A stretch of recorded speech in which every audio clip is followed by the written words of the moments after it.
අපි කෙනෙකුට අවවාද කළොත් සහ එහෙම නැත්නම් අපිට කවුරු හරි අවවාද කළොත් අපි වැරද්ද නෙවෙයි අතාරින්නේ අවවාද කරපු කෙනා.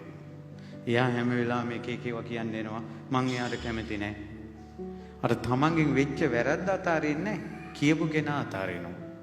අනුවණයි අඥානයි එයාට සංසාරේ ගොඩාක් දිගයි. අනිත් එක තමයි වැරද්දක් කිව්වට පස්සේ සැරට හරි තමන් කරපු වැරද්ද ගැන බය හිතෙන්නේ බැනපු කෙනාට බය වෙනවා. අම්මෝ යා යකා වගේ එයා හයියෙන් කෑ ගැහුවා මූණ බලනකොටත් බය හිතෙනවා කියලා අර කියපු කෙනාට බය වෙනවා. තමන්ගේ වැරද්ද ගැන බය වෙන්නේ නැහැ. එයාටත් සංසාරේ ගොඩාක් දිගයි.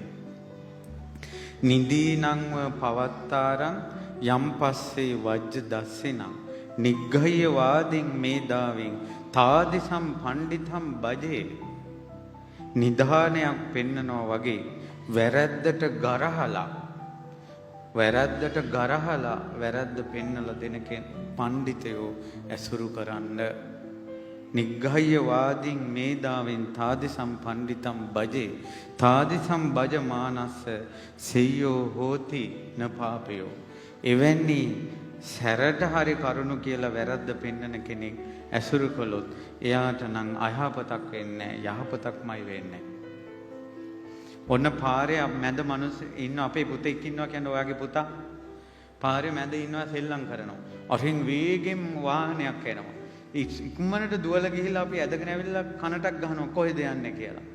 දැන් වාහනේ වේගෙන් ගියා පාරෙන් පොඩි එකා දැක්කෙත් නැහැ. පොඩි එකා කල්පනා කරනවා ඇයි මට ගැහුවේ කියලා. මම පාඩුවේ හිටියා මට ගැහුවා කියලා. නමුත් අම්මයි දන්නේ ඔය හිටපු තැන හිටියා නම් උඹගේ කෑලිත් නැහැ කියලා. ඒ නිසා සැරටම අවවාද කරන්නේ අපි දන්නේ නැති වුණාට අපෙන් වෙන වැරද්ද එච්චරම බරපතලයි. අපිට බරපතල පේන්නේ නැහැ වැරද්දේ. වැරද්ද බරපතල ධර්මතම අවවාදයේ සැරයි නුවණැත්තාගේ. අපිට රිදෙනවා හැබැයි අපි සනීප වෙනවා. උගුරේ මාළු කට්ටක් හිර වුණොත් අම්මා ඒ දරුවා ඔඩොක්කුවේ තියාගෙන කට මිරිකලා ඇඟිල්ල ඇතුළට දාලා මාළු කැට්ට ඇදලා ගන්නවා වේගෙන්. ඇදලා ගන්නකොට ලේ විසි වෙනවා. දරුවා කෑ ගහනවා. දරුවාට ඒක වේදනාවක් වුණත් දරුවා කෑ ගැහුවත් ඒ විදිහට කළේ දරුවා බේර ගන්න. දරුවට වේදනාව ඇති වුණාට අම්මා එහෙම කළේ ආදරයට. ඒවයි කන පැලෙන්න ගැහුවත් ඒව කළේ ආදරයට. අපේ අම්මලා අපි අතින් වැරද්දක් වෙලා අපි ළමයි රණ්ඩු වුණොත් අපේ අම්මලා අපිට ගැහුවා. ඇයි රණ්ඩුවට යන්නේ කියලා. මට මතකයි අපි යාළුවෝ සෙල්ලමට මොකක් හරි මේ සෙල්ලමක් කරලා මොකද්ද එකට දිවුරුවා බුදුන් පල්ලා කියලා. ඊට පස්සේ අම්මා එකපාරම ගේ ඉඳලා එළියට ඇවිල්ලා කනට ගහලා ගේ ඇතුලෙන් ගිනි පෙනල්ලක් ගෙනල්ලා කට පුච්චන්න හැදුවා. ආයෙ කිව්වොත් බලාගනින් කියලා. දැන් මම බැලුවා මොකටද දන්නේ මේ මට කට පුච්චන්න හදන්නේ කියලා. ඊට පස්සේ බයට ආයෙ කිව්වේ නැහැ. දැන් තමයි තේරෙන්නේ බුදුරජාණන් වහන්සේ දිවුරුමට ගන්න හොඳ නැහැ කියලා.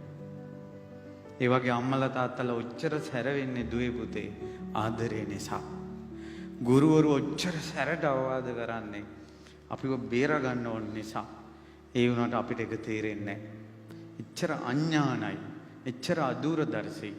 හැබැයි එච්චර දුරක් අපිට නොපෙනුනත් ගුරුවරු දෙන, දෙමව්පියෝ දෙන අවවාදය අපිට ගන්න පුළුවන්. කී කරුණං හික්මෙනවා නම්. කී කරුණං හික්මෙනවා නම්.